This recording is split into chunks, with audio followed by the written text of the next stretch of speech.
Hola, hola, ¿qué tal para todos ustedes? Qué chévere estar con ustedes acompañándolos un ratico más. Como cada 8 días tratando temas de tecnología para pasarla bien chévere.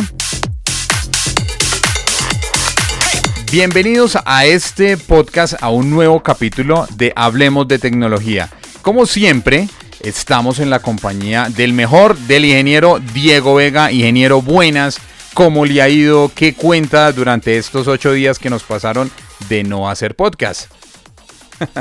Hola John, ¿cómo vas? Un placer estar por acá nuevamente. Un saludo a ti y a todos nuestros oyentes. Y nada, con ganas como siempre de tratar nuevos temas acá en este espacio. Claro que sí. Y recuerden a todos ustedes, mi nombre es John Freddy Roberto, me faltaba presentarme, Dieguito. Recuerden que mi nombre es John Freddy Roberto y este programa se hace gracias a eldeportivo.com.co. Si usted es un fan del deporte, si es un apasionado del deporte, así como lo somos algunos, ahí en eldeportivo.com.co va a encontrar toda la información. Además, este programa se hace también con el apoyo técnico de Itelca SAS. Que ingeniero Diego, usted tiene las redes sociales de Itelca. Así es, John, nos pueden encontrar en Itelca SAS o Itelca-oficial. Así es. Y Dieguito, el día de hoy, ¿de qué vamos a hablar? ¿Qué vamos a acompañar a la gente? ¿Con qué los vamos a, estar instruyendo de alguna manera? el día de hoy, ¿con qué sería? John, hoy vamos a hacer un poco de memoria. Vamos a irnos al pasado, del pasado al presente y al futuro. Sí, señor. Hoy vamos a hablar de lo que ha sido la evolución de la computación a lo largo de la historia.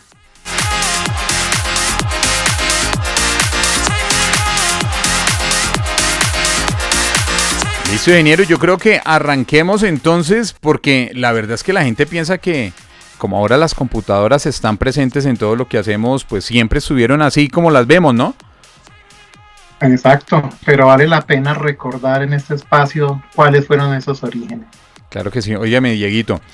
Ahora, algo curioso realmente, ¿cómo se da el tema de la computación? ¿Con qué arranca la computación? A ver, como en ese sentido de qué es lo que se quería resolver realmente con la computación. Bueno, John, vámonos. Yo sé que a usted no le gusta irse mucho atrás en el tiempo, si no me tiene permitido 15 años, pero yo lo voy a llevar mucho más atrás, ahora le digo la fecha. Pero básicamente eran dispositivos con los que se querían hacer cálculos más rápidos, cálculos numéricos. Esa fue la base. Operaciones matemáticas. Operaciones matemáticas. Okay. Y esto se remonta a la antigua Mesopotamia. Ya se podrá usted imaginar el año que le quiero hablar. Pero por supuesto. 2500 antes de Cristo. Hace bastante, o sea que la memoria a mí no me alcanza hasta allá. Pero a mí tampoco, pero bueno, la historia nos la cuentan. Los textos escritos, así es. Y precisamente fue con el ábaco. Sí, señor. Oiga, para la gente, yo creo que... para algunos que no saben qué es el ábaco, porque es que, ¿sabes algo, Dieguito? Justamente esta modernidad nos ha quitado el explorar algunos de esos elementos que utilizábamos antes. Y el ábaco, para los que se acuerdan, o para los que de pronto no lo relacionan, es ese cuadrito con unas bolitas, que a eso se le denominan cuentas, ¿no? Y esas cuentas en una cuerdita son las que permitían realizar esas operaciones matemáticas. Entonces, a eso se le llama, aún se le llama un ábaco. De hecho, lo digo porque así como hay algunas instituciones quienes, no las cuales enseñan aún estas operaciones matemáticas con el ábaco, hay algunas que ya no, pero pues hay un tema también para que de pronto lo identifiquen. Entonces, arrancamos con el ábaco 2500 años antes de Cristo. Exactamente. Dispositivo manual utilizado para cálculos aritméticos básicos. Sumas, restas. Mencionábamos al principio, sumas, restas, multiplicación y división se pueden implementar con el ábaco. Sí. Y el ábaco se constituyó en la base para la computación moderna porque permitió tener una representación numérica, ¿sí? Ajá. A través de las cuentas, como tú lo mencionabas, se introduce el concepto de poder representar los números físicamente. Sí, así es.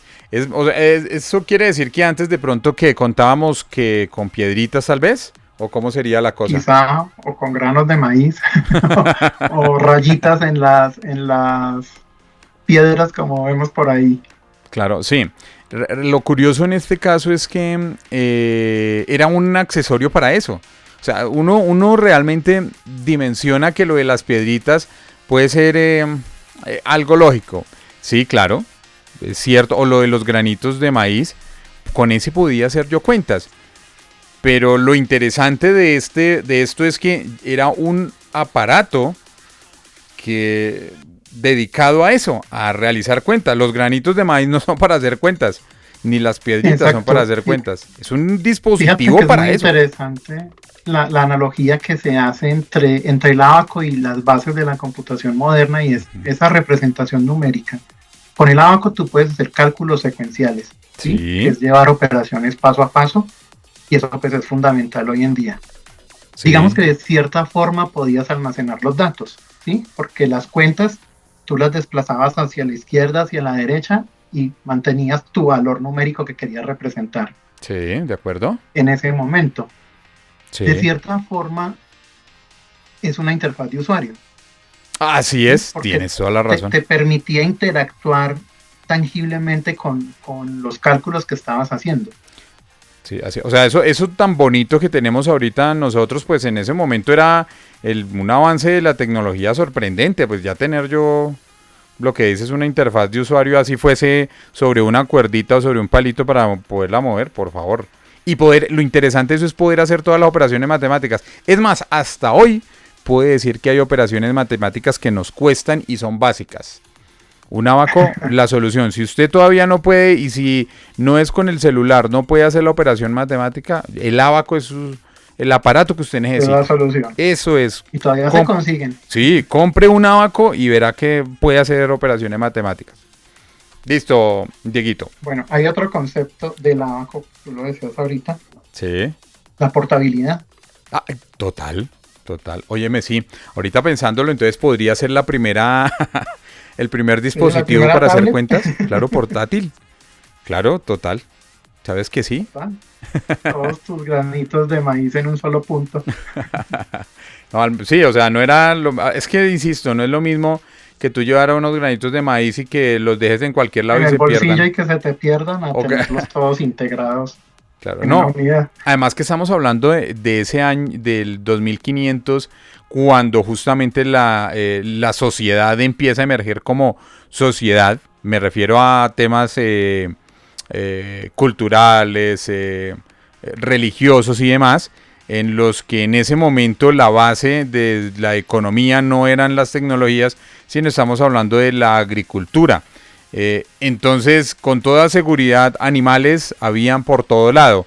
Entonces, pues si yo llevo mis granitos de maíz, donde los deje, puede que ya no los vuelva a ver. Listo, Dieguito. Total. Bueno. Después de eso, ¿con qué vamos? Y la abstracción, que es la representación de los conceptos numéricos abstractos ya de forma física. ¿Sí? Ok. Ya materializarlo. Entonces, son 6 conceptos importantes que equiparan lo que fue o lo que es el abaco, lo que representa y lo que introdujo como base para la computación. Sí, así es. Sí, antes yo me imagino que ese número, el decir el número 5 podría ser, la representación como tal podrían ser 5 piedritas, pero esas 5 piedritas podrían generar una confusión al ver que unas eran más grandes que otras y generar realmente una cuenta, ¿no? Sí, y tú no te las ibas a poder llevar todo el tiempo contigo para estar contando, de pronto iba a ser muy complicado. Sí, no, y por eso yo me imagino que se refiere a esto de la abstracción, pues el poder decir, mire, son 5 es porque representa un número 5 y todos son iguales, cada una de las cuentas, desde la primera que cuento como 1 hasta la última que cuento como 5, son un 1, no hace referencia a el elemento con el que estoy contando. Pequeño que pese o valga más que el otro. Correcto, así es, la abstracción. Muy bien, Dieguito. Bueno, entonces resumiendo el tema del ábaco, de la antigua Mesopotamia, 2500 años antes de Cristo, su función principal, los cálculos numéricos, suma, resta, multiplicación, división. Su impacto es hacer la representación física, la primera representación física de los cálculos abstractos, como dijimos, y se sigue usando hoy en día, como lo mencionabas al principio. Tal cual. Ahora, en esa evolución vienen lo que son las calculadoras mecánicas. ¿Sí? Ahí tenemos una, no sé si la has escuchado, que le llamaban la pascalina. Claro que sí, por supuesto. Unas ruedas, ¿cómo decirlo? Correcto, unas ruedas dentadas. Engranajes, unos engranajes que pues justamente con el movimiento, al mover estos engranajes, daban unos resultados. Entonces podía ingresar, a modo de ejemplo, le daba 5 vueltas a una de esas rueditas, luego otras 5 a otra, y ahí ya me decía que eran 10, entonces me mostraba el resultado justamente a través de la cantidad de vuelticas que yo le podía dar. Ojo, me parece nada despreciable tener un aparato de esos también en un bolsillo y poder hacer ese tipo de cálculos en ese momento, ¿no? Claro, y pues digamos, se puede denominar la primera calculadora mecánica funcional utilizada para sumas y restas. Claro, por favor, o sea, es que definitivamente es que eso es el impacto realmente de la evolución tecnológica. No es solamente ver electrónica y luces y demás, sino en ese momento el lograr desarrollarlo. ¿Y por qué te lo muestro de esta manera, Dieguito? Y yo creo que a toda la gente, es porque a hoy el hacerlo, si me dicen, ven, tienes que hacerlo, créeme que me voy a demorar muchísimo. Es un tema muy complejo llevar realmente a cabo este tipo de dispositivos o de técnicas. Que me pongan, venga, acá con, no sé, elementos dentados, un aparato que sea móvil y que pueda calcular, que pueda hacer sumas, restas, multiplicación y divisiones, complicado. Requiere bastante trabajo. Hay que pensarlo. Claro, sí, no es fácil, no es nada fácil. Pero entonces, fíjate lo interesante, John. El ábaco introduce lo que es la forma de manipular físicamente los símbolos numéricos, ¿sí? Para representar cálculos. Sí. La pascalina llevó esto a la automatización. O sea, la pascalina introduce el tema de automatizar el proceso de cálculo. Sí, así es. En una máquina.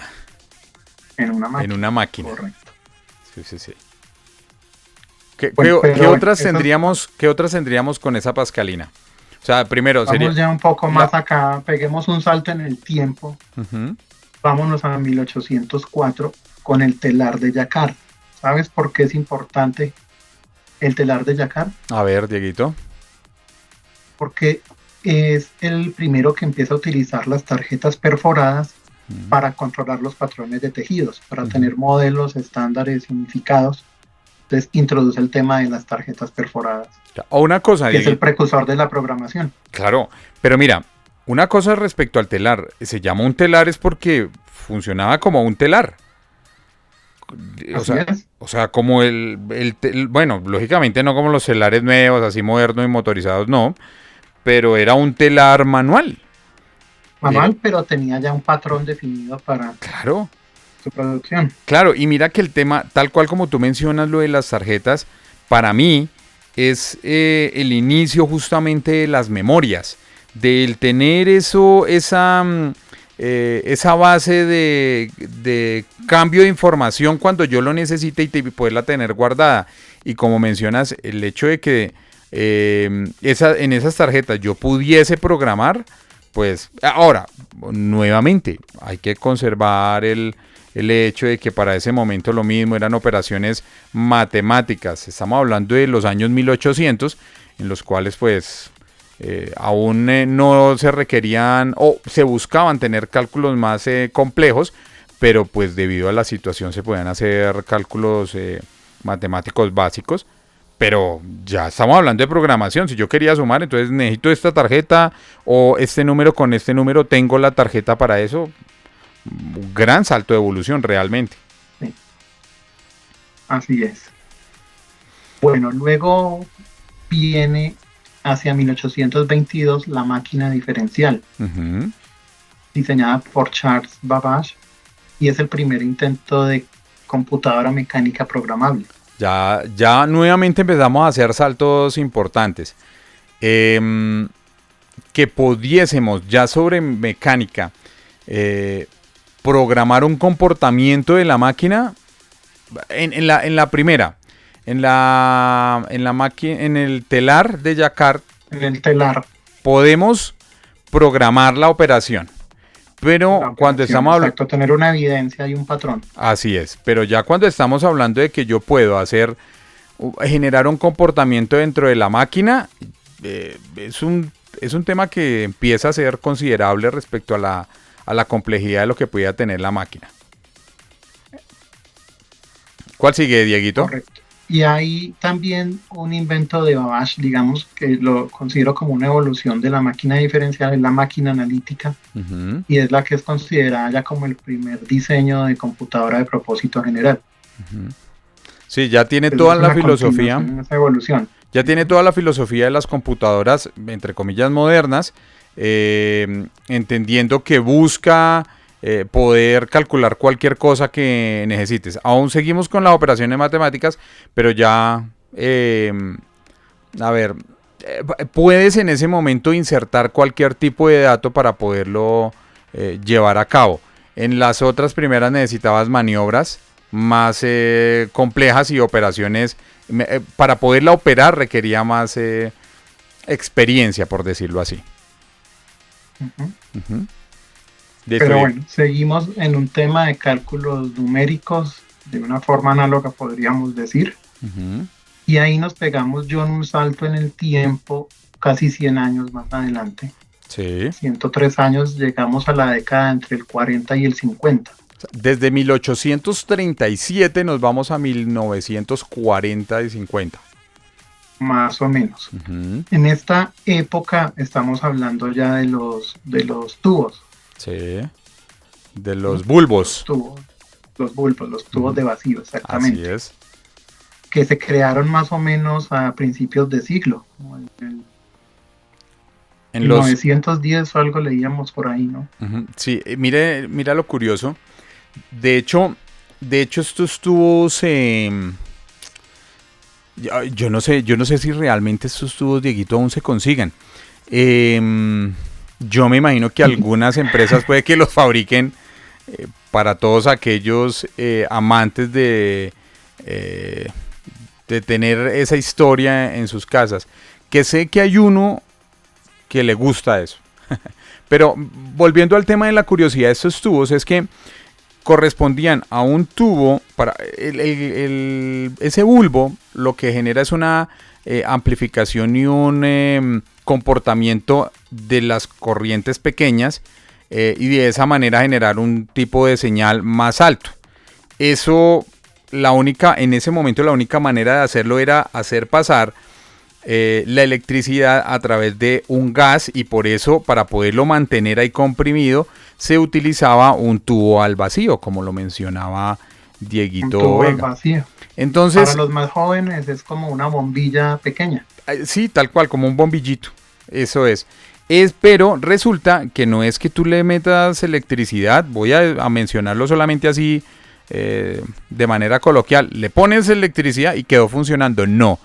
Esos bulbos requerían un tiempo para que se calentaran y de esa manera pudiesen operar como se requería. Entonces, hace unos minutos hablábamos con Dieguito, fuera de micrófonos, que justamente en los radios que traían este tipo de bulbos o de tubos de vacío, uno los prendía y se tenía que esperar a que el radio de a poquitico se empezara a sonar, hasta que ya llegaba al volumen que uno quería y con el cual lo había prendido. Al nivel de señal, exacto. Claro, pero no es como ahora que ustedes, la gente ahorita, un botoncito y ya tienes la radio. No, lo prendías y esperar a que se calentara y que sonara. Entonces estos tubos son importantes para el avance tecnológico que ha tenido la electrónica en general. Y si tú mencionas que entre los 40 y los 50 ya estábamos hablando de computadoras con este tipo de tubos, quiere decir que eran computadoras mucho más eficientes que las capacidades que podía tener la máquina analítica o lo que podía tener la Pascalina o el Abaco. Correcto. Aquí ya surgen, como lo mencionaba, las primeras computadoras electrónicas, y hay una muy particular o muy representativa que tú debes conocer, tú que eres curioso, y es la ENIAC. Claro que sí. Claro, de hecho, yo diría que en las universidades se enseña mucho sobre la ENIAC, porque es este aparato que ya empezaba a hacer operaciones matemáticas en un tiempo récord, cosas que los humanos ya no podemos hacer. Así es la cosa. Ya nosotros los humanos no podemos competir ya para realizar operaciones matemáticas al lado de la ENIAC. A hoy incluso, Dieguito, o sea, eso querría decir que en ese momento esa máquina había evolucionado tanto, mucho más de lo que hemos hecho nosotros ahora, y me refiero a las capacidades que podemos tener de cálculo, ¿no? De cálculo muy rápido. Bueno, te cuento, John, que la ENIAC viene del acrónimo Electronic Numerical Integrator and Computer, computador e integrador numérico electrónico. Sí. Que era utilizado para resolver problemas numéricos, básicamente. Sí. Y sus usos iniciales, o fue diseñada para calcular tablas de tiro de artillería en el Laboratorio de Investigación de Balística del Ejército de los Estados Unidos. Muy curioso. Fue su origen y su uso principal en esa década de 40 al 50. Muy curioso, interesante. Ese dato sí no lo tenía, Dieguito. Muy interesante que haya sido, o que su propósito haya sido calcular temas de armamento. Y hablando de ella, te tengo otros temitas interesantes. Fue desarrollada en la Universidad de Pensilvania. Ok. ¿Puedes imaginarte académico? ¿Cuánto alcanzaba a pesar? No se me ocurre, pero sé que era inmensa. Pesaba 27 toneladas y ocupaba una habitación de 167 metros cuadrados. No lo puedo creer. 160, no. Tiene o sea que la envergadura de la máquina era importante. Yo me imagino el mantenimiento. Yo me imagino allá cambiando los tubos cada cuánto. Claro, por supuesto. Y mira que es un buen dato lo que tú dices, lo de los tubos. Estos benditos tubos en ese momento, para los años 40 y 50, no duraban mucho. O sea, eran muy fácil de que se dañaran. Su durabilidad era mínima. Entonces yo no me imagino esta máquina cuántos, con ese tamaño, cuántos tubos no podría tener y cada cuánto tendría que cambiarlo. Y ojo, para que los oyentes lo comprendan, no estamos hablando de que los van a tener que cambiar cada 6 meses, no. Lo más probable es que los estuviesen cambiando al día o cada 2 días, porque esos tubos se dañaban muy rápido. Y no tenía menos de 17,000 tubos. 17,000 tubos puestos ahí, no. Para encontrar una falla, yo. Y bueno, se menciona que tenía una capacidad de realizar aproximadamente 5,000 sumas por segundo. Era más o menos su capacidad de procesamiento. Ya nosotros como humanos no podíamos competir, es algo ya por encima de nuestra capacidad. Por segundo no hay manera. Así es. Sí. Esa es la historia de la ENIAC de los años 40 a 50. Muy popular entre los ingenieros de sistemas. Correcto. Seguimos con la evolución una década más tarde, del 50 al 60, lo que tú mencionabas ahora, que hablábamos, los transistores. Sí, estos elementos... El reemplazo del tubo de vacío. Sí, estos transistores, tal cual como lo menciona Dieguito, reemplazaron a los tubos de vacío. Inicialmente la electrónica estaba basada en esos tubos de vacío y los diodos y resistencias, estos semiconductores base. Esa era la electrónica. Entre esos, lógicamente, teníamos los comportamientos electromagnéticos, en donde están los relés, pues a través de pasar corriente a través de bobinas y demás, y cambiar de estados. Pero eso es un comportamiento electromecánico. Entonces, el hecho de que se hayan reemplazado los transistores por un semiconductor, se hayan reemplazado los tubos por los transistores con elementos semiconductores, marca de inmediato la marcha de la evolución de la electrónica. Ya no tenías que esperar a que se calentaran, sino inmediatamente estaban activos. las amplificaciones podrían ser mucho más controladas, entendiendo que en los tubos la cantidad del gas era importante, y al ser un elemento, un elemento en ese estado, al ser gaseoso, podía tener diferentes comportamientos cuando se acumulaba. Con el transistor no, el silicio le ayudaba a mantener el control realmente de ese semiconductor. Entonces, pues nada. Ahora, que es un elemento de 1910, y mira en el momento en que se empieza a utilizar, en 1950 y 60 se reemplazan los tubos por los transistores. Tuvieron que esperar bastantes años para que esos transistores estuviesen listos para poder usarse en la electrónica. Y aquí entra un concepto importante que lo hemos visto a lo largo de la evolución de la tecnología, y es la miniaturización. Sí, claro. Que empieza a reducirse considerablemente el tamaño de los equipos. Claro que sí. Y aumentar su potencia. Definitivamente, si los tubos existieran, no hubiese chance de eso. No hubiese posibilidad. De hecho, hablábamos hace unos minutos, nuevamente fuera de micrófonos, ¿qué hubiese pasado con la llegada del hombre a la Tierra? Óigame, a la Luna. A la Luna. Posiblemente, de la Tierra a la Luna, posiblemente no lo hubiésemos logrado. Con unas naves espaciales llenas de tubos de vacío, no lo hubiésemos logrado. El transistor es... 17.000 tubos pesando 27 toneladas, no se eleva nunca. No, y reemplazarlos allá en el espacio. No me alcanza... No me alcanzo a imaginar realmente un soporte de esa índole sobre una nave espacial. Cambiar el astronauta con los repuestos en otro cohete. Sí, así es. Bueno, John, digamos otra década, los años 70, 80, sí. Se introduce el concepto de las microcomputadoras. Ok. ¿Sí? Ya aparecen los microcontroladores.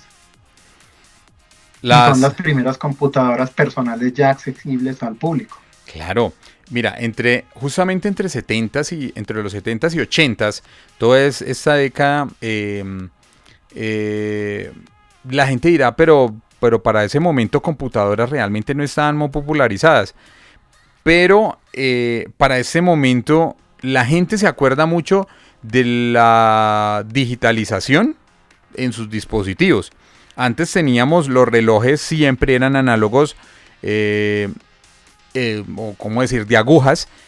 En ese momento salieron todos los relojes digitales, las calculadoras digitales, todos estos juguetes que emitían sonidos, que eran, que tenían pequeñas pantallas. En ese momento, gracias justamente a eso, a esas pequeñas microcomputadoras o minicomputadoras, en los años 70-80, eso marcó finalmente una era de tecnología importante, y todo el mundo quería tener su reloj digital, por ejemplo, ¿no? Para que no se piense que todo eran computadoras con pantallas grandes y demás, no. Eso era lo que se veía en ese momento, realmente, con las microcomputadoras. Correcto. Bueno, a ver, ¿qué más tenemos por aquí? Dieguito, a partir de los 80s, entre 80s y 90s, empieza un auge no solamente respecto a la evolución de la electrónica para esos equipos de cómputo, sino también el tema de la conectividad.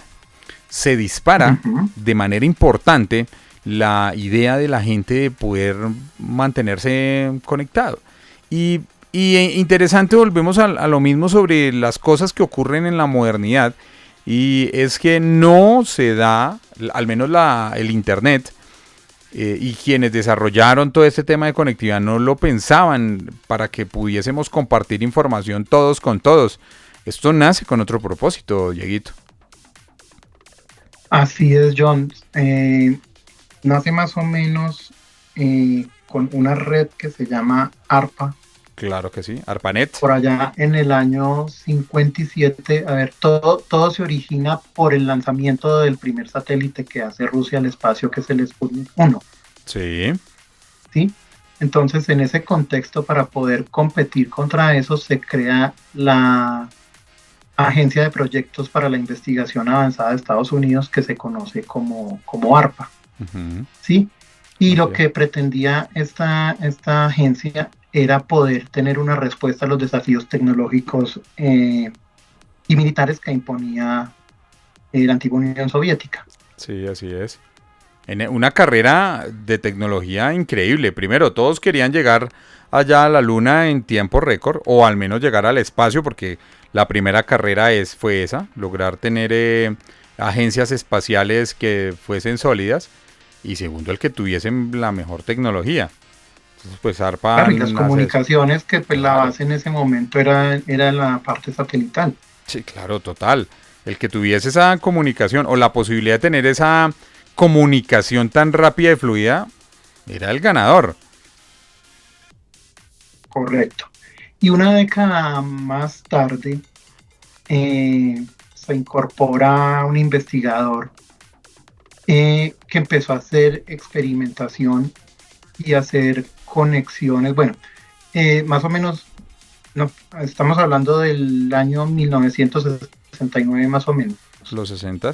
Michel Elie, que es uno de los pioneros del Internet, él ingresó a la UCLA, a la Universidad de California, y Uh-huh, se incorporó con una beca a trabajar en ARPA, ¿sí? En uh-huh. esta agencia con investigaciones, y a finales de ese año consigue hacer una conexión entre una computadora de la UCLA con una computadora del Instituto de Investigación de Stanford. Okay, Entonces ahí es donde ya se empieza a hablar de la ARPANET, ¿sí? sí. Que es como la base o el fundamento de lo que es el Internet hoy en día. Pero todo inicia con la conexión de esas dos computadoras eh, El a nivel poder, académico, llamémoslo así. bueno, entonces nace de un propósito académico, y pues de ahí despliega eh, a todo el resto del mundo. Yo diría que incluso es el interés, ¿no? Pues tener una tecnología de esta clase no solamente le podría interesar a los militares, como entiendo yo que ARPA era lo que quería hacer, eh, sino realmente para todos aquellos científicos y demás que quisiesen tener una red de información, ¿no? Sí, Pudiese... mira que hay un dato curioso en eso que tú dices. La red pasó de las agencias militares a las universidades, Ujú, pero también a proyectos de defensa del país, ¿sí? Los científicos empezaron a usarla para poder compartir también opiniones y establecer colaboraciones a nivel de trabajo. Y claro. fíjate que para el año 72, 1972, ya habían integradas 50 universidades y centros de investigación distribuidos por todo Estados Unidos. Óyeme, realmente nosotros estamos a años luz. Claro, estamos hablando de 1972, por favor. O sea, Sí, y el tener tantas universidades ya conectadas quiere decir que la experiencia que han ganado de allá hasta hoy es inmensa. Pero no, maravilloso. Muy chévere realmente el trabajo no, y que mira lograron hacer.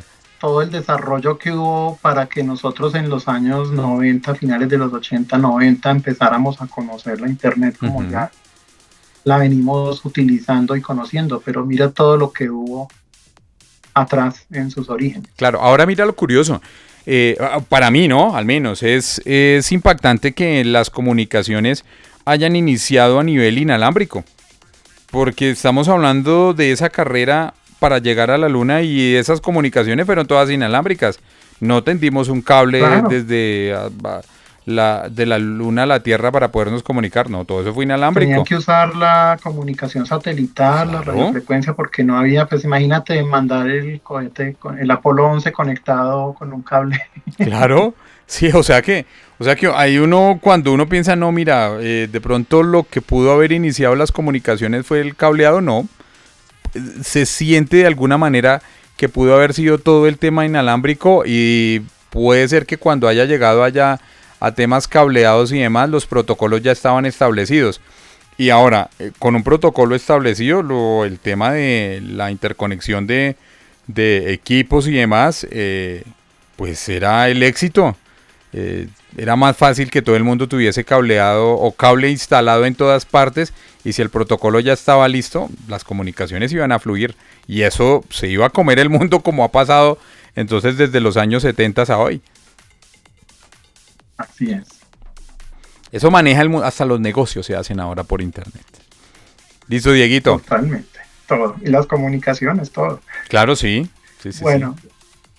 ahí vamos un poco a la computación móvil. Ya estamos hablando de los años 2000, del nuevo siglo, Sí. con la aparición de los smartphones y las tablets. Claro, ahora, también es cierto que la computación inicialmente era, es que no sé cómo decirlo, es que no quiero maltratar a los oyentes, Dieguito, ¿Por qué lo dices? A porque ver. sé que hay unas personas mayores quienes nos escuchan y yo sé que recuerdan que los computadores eran un electrodoméstico más, y lo voy a dejar ahí, un electrodoméstico más. Porque tenían hasta forritos y, mejor dicho, los cuidaban de una manera sorprendente.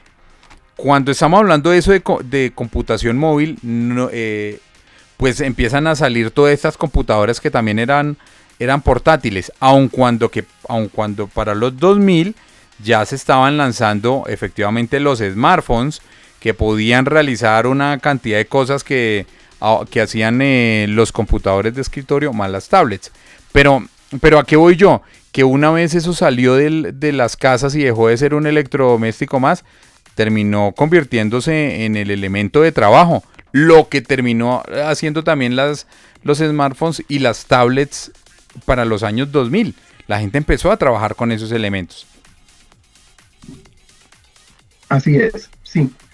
Ahí creo que, digamos, nos hizo falta en la década como de los 70 hablar de esas primeras PCs exitosas comercialmente, ¿sí? Antes de los smartphones y de las Bueno, tablets, claro. efectivamente, tenemos por allá en el año 71 los primeros microprocesadores, que fue el de Intel, el 4004. Fue Claro. el primer microprocesador comercial que facilitó la miniaturización, llamémoslo así, de las computadoras. Y hacerlas portátiles, ¿no? Y hacerlas portátiles. Luego viene hacia el 75 Altair 8800. Ok. Que ya empiezan a hacer las primeras portátiles, exacto, como tú lo dices, las primeras de uso personal.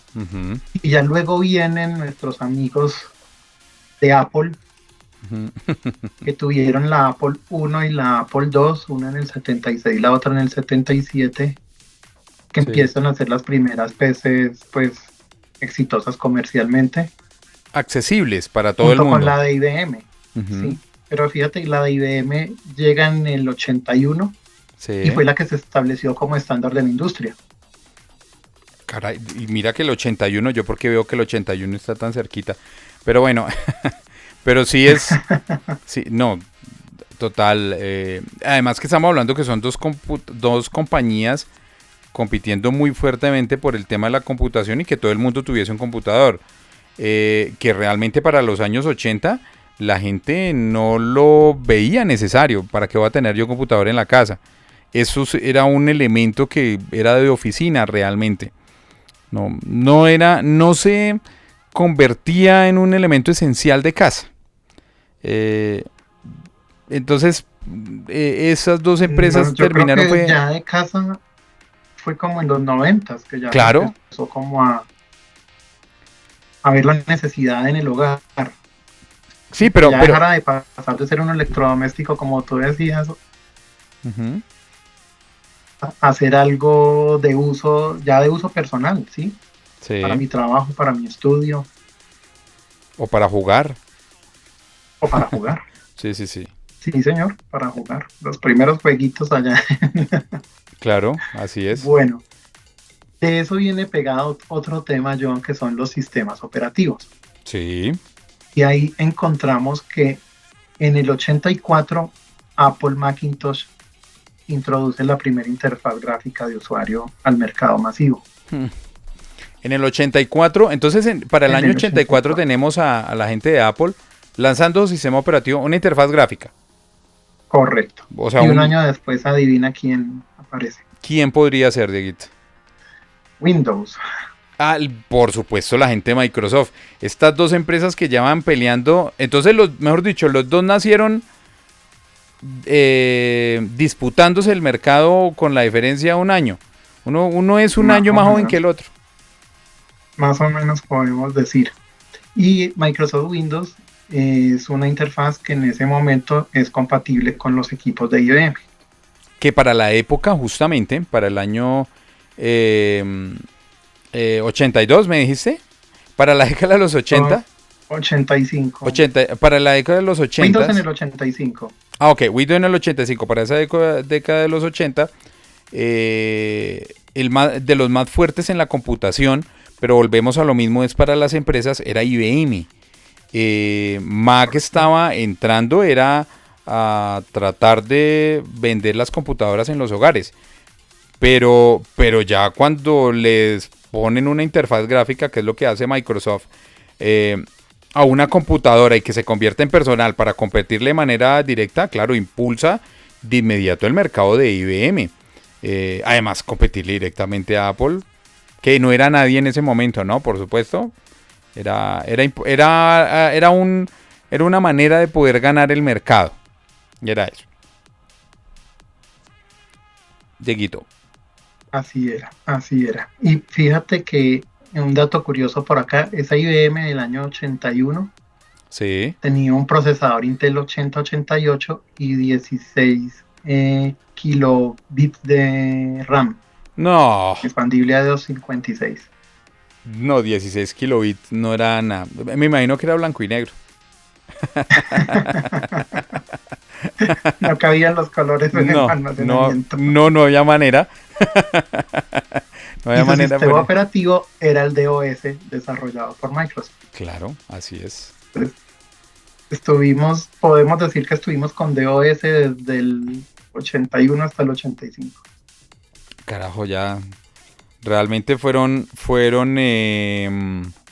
muy habilidosos, hay que decirlo, en la manera en cómo lograron desarrollar esos sistemas operativos y pues poderlos sacar al mercado. Porque créeme que no es fácil. Esa evolución, la gente, insisto, la gente de ahora tiene sus computadores. Es muy fácil comprar un computador y tienen sus computadoras en sus casas. Y para ellos toda la vida ha existido esas computadoras. Y no solo uno, tienen dos, tres. Y claro, ahora llegar al mercado en un momento en el que nadie lo tenía, carajo. Difícil. Pero no, menos mal lo hicieron, Dieguito. Menos mal Pero lo hicieron. bueno, menos mal. Uh-huh. Lo importante de todos estos desarrollos, John, es que hicieron que las computadoras fueran accesibles para los hogares Uh-huh. y para las pequeñas empresas. Sí. Y así se inicia la era de la computación personal masiva. Sí. Claro, es que de hecho había escuchado un término hace poco que era algo de democratizar la tecnología. La tecnología estaba abierta para todo el mundo y la computación pues nos ayudaba con eso. Claro, permitió el acceso a herramientas informáticas para un público más amplio y ayudó a reducir la brecha digital entre las empresas grandes y las pequeñas. Aquellos que sí podían pagar esas grandes máquinas Uh-huh. versus las que estaban con máquina de escribir. Sí, eso es. Oye, mira, todas estas, vamos a hacer una pausa ahí. Justamente en los años 80, yo creo que incluso antes enseñaban mecanografía, ¿no? En los 90 también, ¿no? Yo estudié mecanografía. Estaríamos hablando de que 70s, 80s y 90s, tal vez. En Colombia se enseñaba mecanografía. Entonces sí. Yo no sé si hasta los 90, pero sí, pero 70 y 80 sí. Entonces sí es cierto que nos ayudó a eso. Es más, la evolución justamente de la electrónica le ayudó a la gente a que utilizaran la máquina de escribir, pero recuerdas que hay unas máquinas de escribir electrónicas. Entonces tú podías escribir, había un pequeño display en donde podías ir digitando. Si veías que había algo que corregir, lo corregías y ahí luego le dabas a imprimir. Y él manejaba las letras y hacía la impresión sobre esas letras. Pero era en esencia una máquina de escribir electrónica. Electrónica. Sí. Sí, esa ya era la evolución de la máquina. De la Remington de tradicional. Remington, sí. Análoga. Sí. Listo, Dieguito. Tengo dos por acá en mi colección personal. No, yo sí sabes que no tengo. Me hace falta eso, no, de esas sí no. Es que yo no recibí clases de mecanografía. Esa sí no me Yo toca sí, nada. gracias a Dios, esas clases puedo usar los 10 dedos en el teclado y no choreografiar. Muy bien, Dieguito. Seguimos. Bueno, John, ahí cerrando el paréntesis. Entonces, ahora sí, volvamos un poquito a los 2000 Ujú. con los equipos móviles y las tablets, con los smartphones y las tablets, como hablábamos ahorita, Claro que sí. antes de hacer el paréntesis. Sí, mira, de hecho, quien lanza los primeros móviles eh, eh, y que tenían ese propósito de ser móviles, fue la gente de Ericsson a través de unas PAT. Y Ok. desde ahí podías hacer llamadas y podías comunicarte pues con la tecnología de la época. Sin embargo, quien terminó llevando el auge de los procesos, no sé, como multimedia y demás, y que todo lo podías hacer, definitivamente fue Apple a través de su iPhone, e inclusive con la salida del iPod y todo ese tipo de equipos, que entre ellos habían algunos en los cuales podías instalar algunas aplicaciones. En el momento en que salió el iPhone, la cosa despegó totalmente y ya todo el mundo quería tener un smartphone. Le permitía hacer muchas más cosas. Pero sí tengo que resaltar que Ericsson fue el primero en que sacó un pad. ¿Cómo se llama? ¿Un iPad? No, es que no sé No. cómo. Sí, una pad con un lapicito. Para que. La Palm Pilot. Exacto. Bueno, no sé si Una fue de palma. Ericsson, pero yo conocí la Palm Pilot,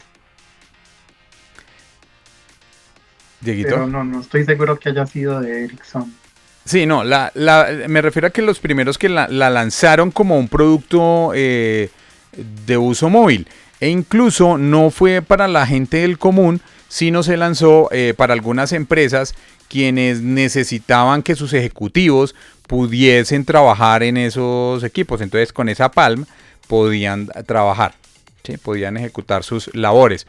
Vuelvo a insistir que realmente quien terminó marcando la parada fue el iPhone, porque pues todo el mundo ya quería tenerlo y estaba orientado justamente a un mercado, a cualquier persona que lo quisiera tener. El primero, que son las Palm, estaban enfocadas, era un mercado profesional, a los ejecutivos realmente. Profesional. Así Sí, es. exacto. Ujú.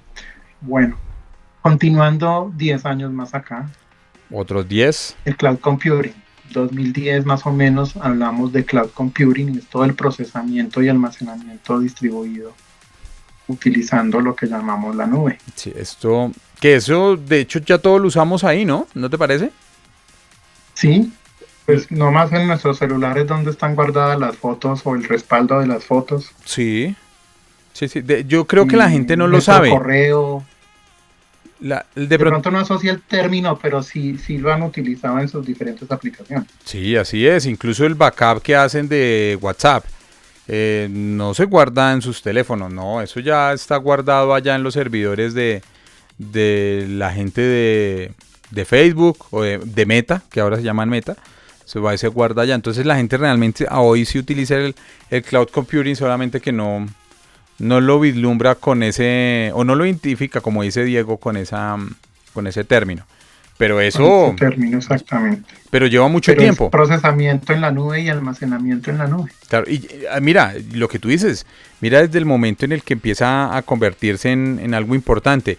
Y aún hoy, muchas empresas están buscando que todo su software esté allá, que esté disponible allá. Mira el caso de Microsoft, todo el paquete Office, que en un momento, no sé si recuerdan la gente que teníamos que comprar el Office 2012, cada año salía 2013, lo que sea.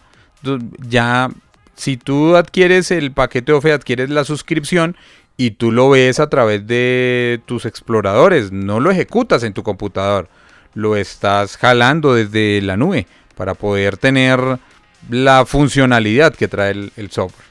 Uh-huh. Así es, John. Bueno, luego entre el 2010 y hoy, Sí. podríamos decir, ya empezamos a hablar de los temas de inteligencia artificial y Ujú. aprendizaje automático. Sí. Ya son todos estos avances en el procesamiento del lenguaje natural, de la visión por Eh, computadora, etcétera, que hemos hablado en otros podcasts. sí. Muy implementado hoy en día. Justamente este año, eh, Apple lanzó su nuevo sistema operativo, ¿no? Y entre ellos anunció la aplicación de inteligencia artificial.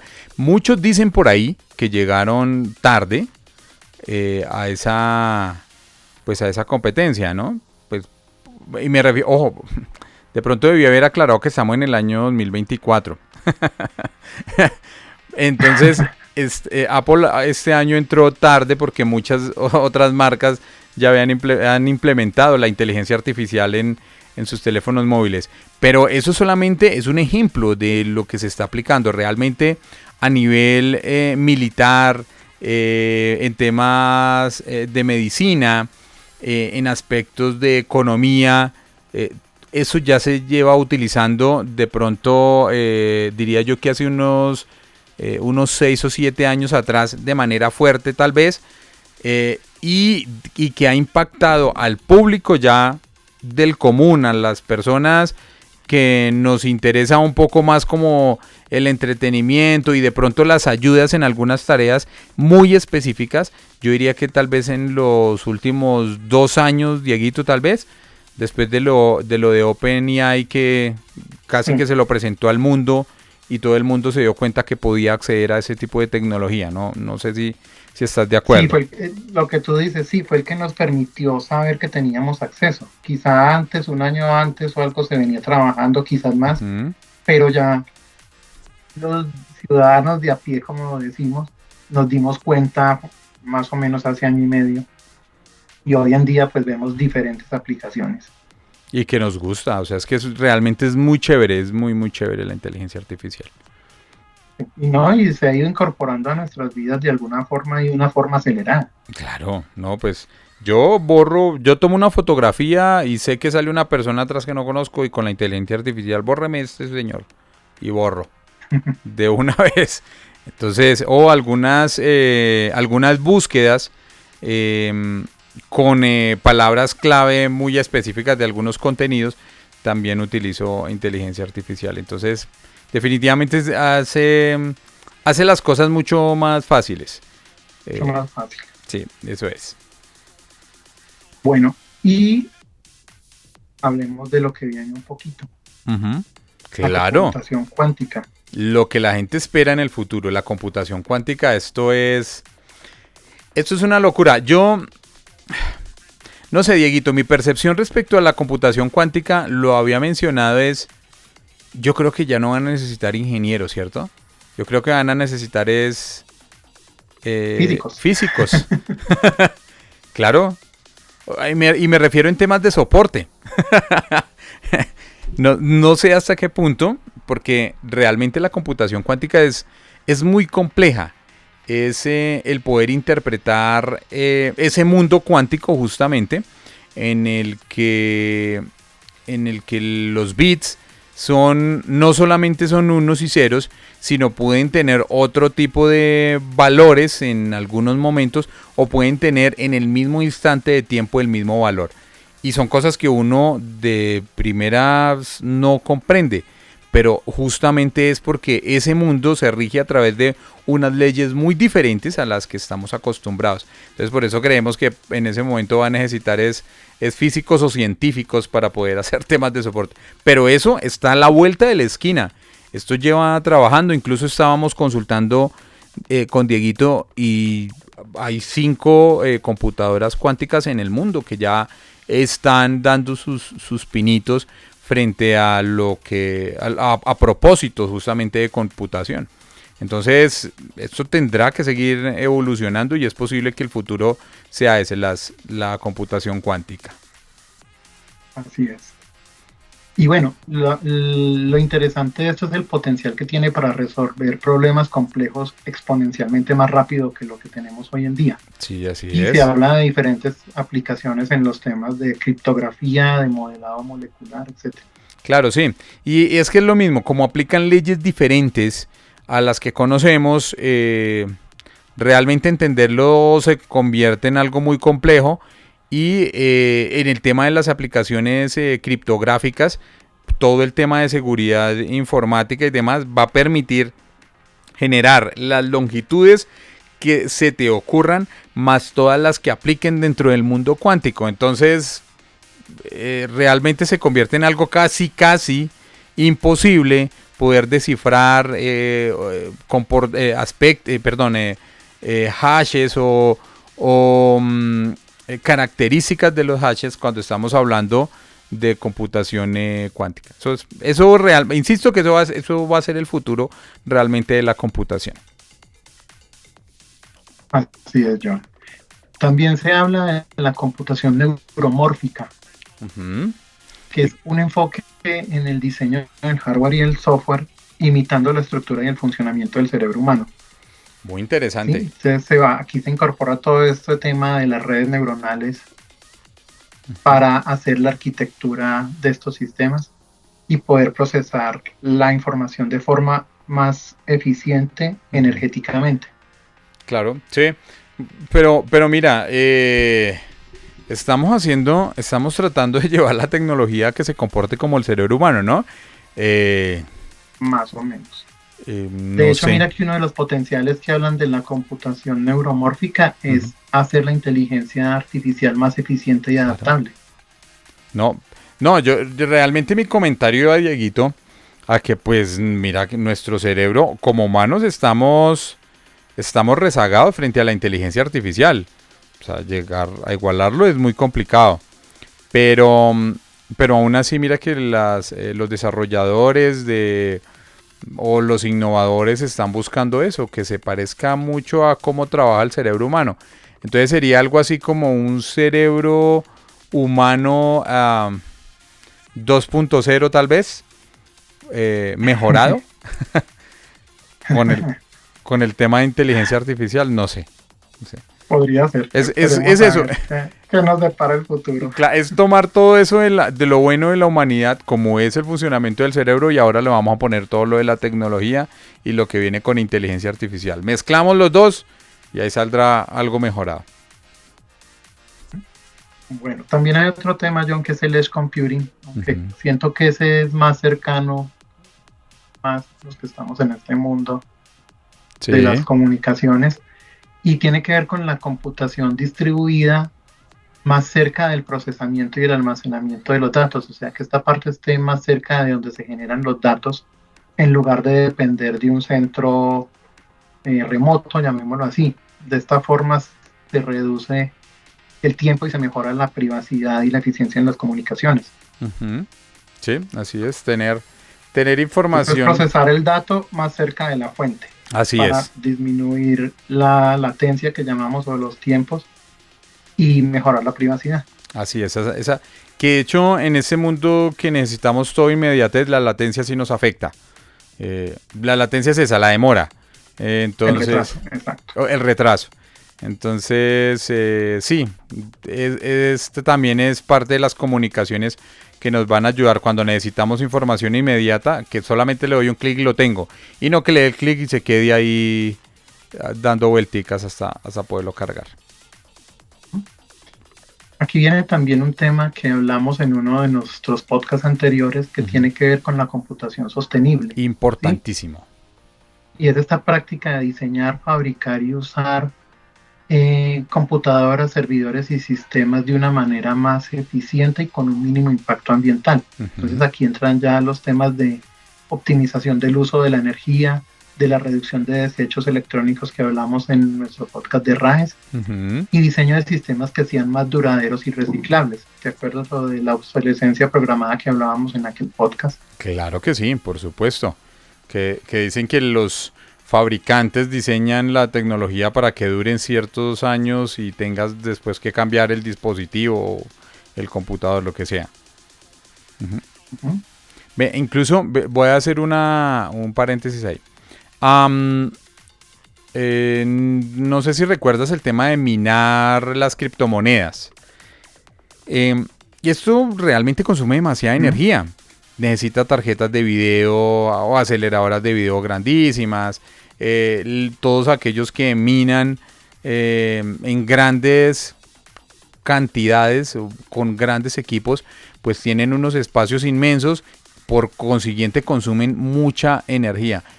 Eh, Hace algunos años, algunos de esos empresas, porque de eso hay compañías que se dedican a ello, han decidido trasladar sus instalaciones a sitios cercanos a los polos, para de esa manera aprovechar ese frío para poder hacer refrigerar sus máquinas, porque justamente si consumen energía, mucha de esa también se disipa en forma de calor. Entonces han decidido también llevar eso a esos sitios y de esa manera evitar también estar consumiendo más energía en temas de aire acondicionado y demás para sus equipos de minar criptomonedas. Dieguito. Así es, John. Bueno, ¿qué más tenemos? Tenemos, por ejemplo, los temas de ciberseguridad, Sí. de ciberseguridad avanzada, ya con un enfoque muy creciente, y lo hemos hablado también en otros espacios, en la protección de los datos y en la técnica de encripción de los mismos. Pero ahora ya se empiezan a mezclar temas de encripción basados en la cuántica, ¿sí? Sí, así es.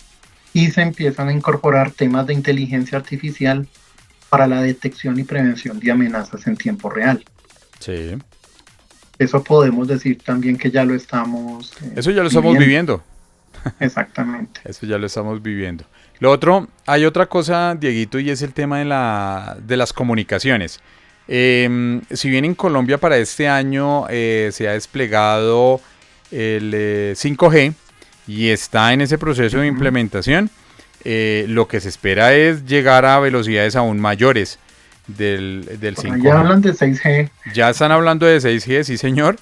Entonces, se espera que lleguemos mucho más allá, pero eso se tiene que dar. Finalmente, cada día Algún día necesitamos más ancho de llegaremos banda. a 10G o quién sabe, pero siempre lo que busca este tipo de evolución es comunicaciones mucho más rápidas y más baja latencia. Así es. Y Sí. poder soportar grandes cantidades de datos. Ya se habla del soporte de hologramas, de experiencias inmersivas. No, y poder tener el streaming ya no en 4K, sino, no sé, lo que venga. Una cosa mejorada. Bueno, por ahí también se habla de computación biológica Ujú. y es Sí. posibles avances en el uso del ADN para almacenamiento de datos. ¿Cómo ves Ok. eso? Pues es que ese tema de estar uno utilizando como el cerebro, mezclándolo con elementos electrónicos, a mí yo tengo cierto respeto por eso. No sé Sí, hasta dónde nos puede llevar, eso es... Pero bueno, no sé, finalmente la evolución. Incluso sé que hay algunas compañías que hacen implantes electrónicos para identificación y de esa manera tú ya no pagas con el celular, ni pagas con tu tarjeta, ni con la banda, que de hecho está en retiro ya del mercado, ni con el chip, ni por el contacto, sino tú pagas, no sé, con la palma de la mano. Claro, acercas y ahí pagas y demás. Pero ese tipo de cosas yo creo que, si bien eso va a terminar siendo en algún momento una norma, me imagino yo, para identificar a la gente, pues realmente sí tengo mis restricciones frente a ese tipo de... Yo no lo haría. Si tengo la opción, yo no lo haría, no me implantaría nada. sí, quién sabe dónde vamos a llegar y cómo Sí, evolucione todo esto, porque la evolución pues cada vez nos sorprende más de lo que podemos hacer. claro, así es. Así es, Bueno, Dieguito. y finalizando, John, tenemos la automatización generalizada, que ya todo Ujú. este tema de los robots en entornos cotidianos y la automatización de tareas cognitivas complejas, todo este Claro. aprendizaje de máquina Sí, mira, que nos lleva. de hecho los robots son algo que nos va a reemplazar sobre todo en las tareas de fuerza. Yo creo que a hoy ya hay unas herramientas que lo hacen, pero yo no sé si has escuchado hablar de Boston, los de robótica. Esta compañía lleva por lo menos 15 años tratando de realizar o fabricar, desarrollar como sea, robots humanoides con esa capacidad de carga, de mover cajas, de saltar, incluso con algunas aplicaciones militares, y están realmente a nada de poder tener este tipo de robots ya en los campos. Para los que están diseñados, incluso tienen algunos de carga que literal actúan como caballos, a los cuales les amarran la carga para que las puedan mover, muy pesadas, cosas que realmente no un animal no lo podría mover, o los humanos tampoco los podrían mover. Entonces esta gente de Boston realmente está a nada de lograr que esto ya termine siendo una realidad, y que ya, insisto, militares o en las compañías que mueven cargas pesadas los tengan como unas herramientas y que sean totalmente autónomas.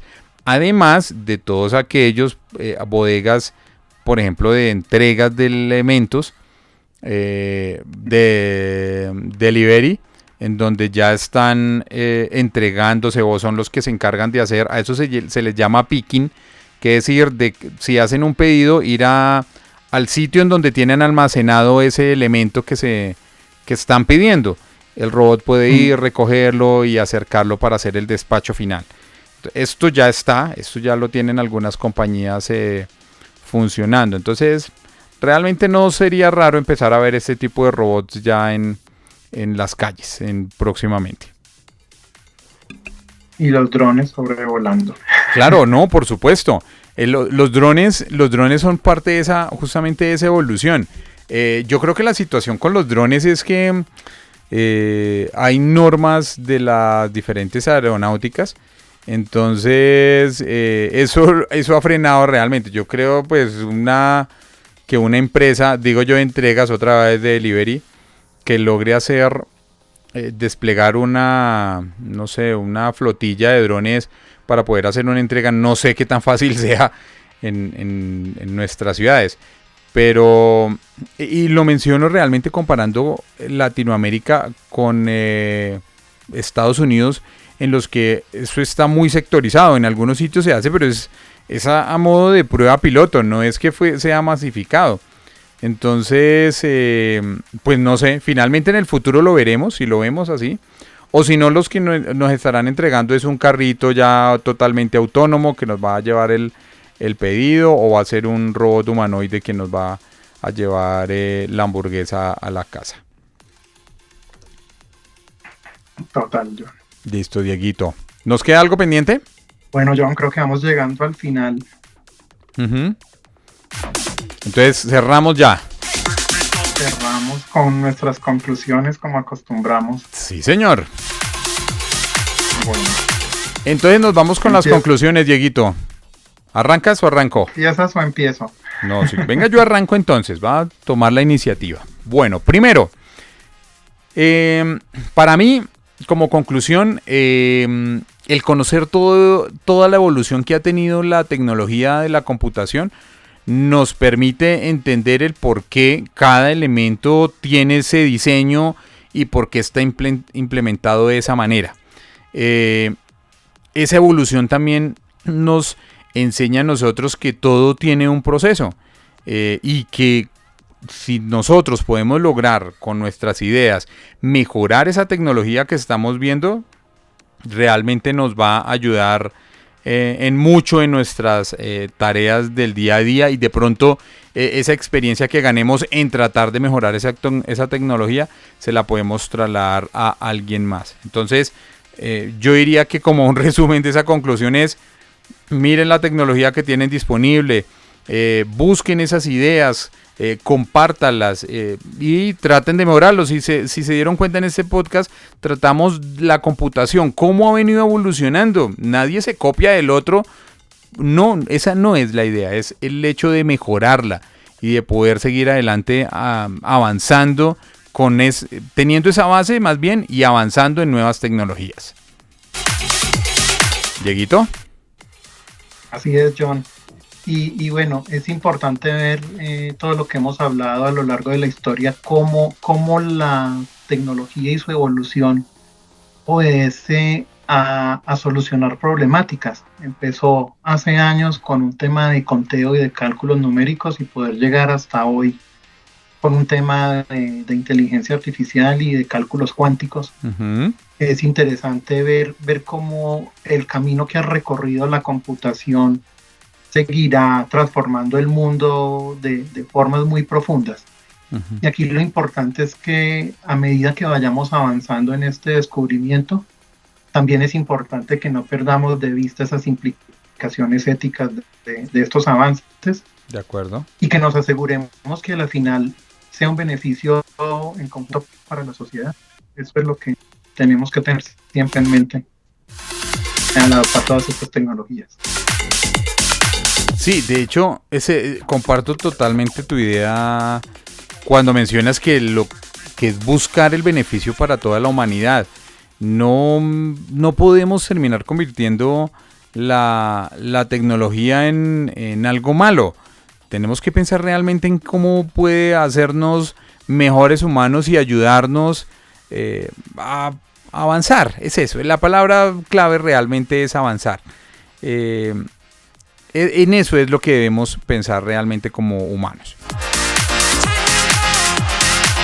Dieguito, pues nada, yo creo que damos cierre entonces el día de hoy a este tema. Estuvo muy chévere, realmente me encantó porque la historia me gusta muchísimo sobre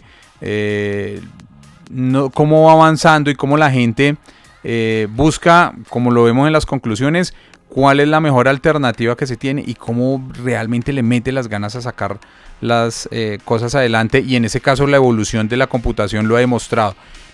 Los científicos, todos aquellos personas quienes han participado de estas evoluciones lo han demostrado, y hoy tenemos una computación, yo creo que sólida, es muy buena realmente. Así es, John. Y bueno, nada, esperamos que nuestros oyentes hayan disfrutado de este viaje a través de la historia en la computación. Sí. Y que estén emocionados como nosotros por las perspectivas que vienen a futuro. Claro que sí.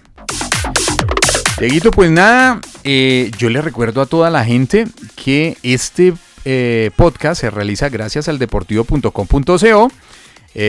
Si usted quiere estar enterado de todo lo que ocurre en deportes, ahí conéctese, www.eldeportivo.com.co, ahí va a encontrar de todo lo que se le ocurra en deportes. Y también se hace gracias a Itelca SAS. Y Dieguito tiene las redes sociales de Itelca. Itelca SAS e Itelca-oficial. Y recuerden también seguirnos en Spotify, en El Deportivo, con el podcast Hablemos de Tecnología. Pues Dieguito, nada, muchas gracias. Nos escuchamos dentro de 8 días entonces. A ti, John. Gracias a los oyentes. Nos vemos. Chao, chao. A todos muchas gracias. Recuerden que mi nombre es John Freddy Roberto. Nos vemos dentro de 8 días. Chao.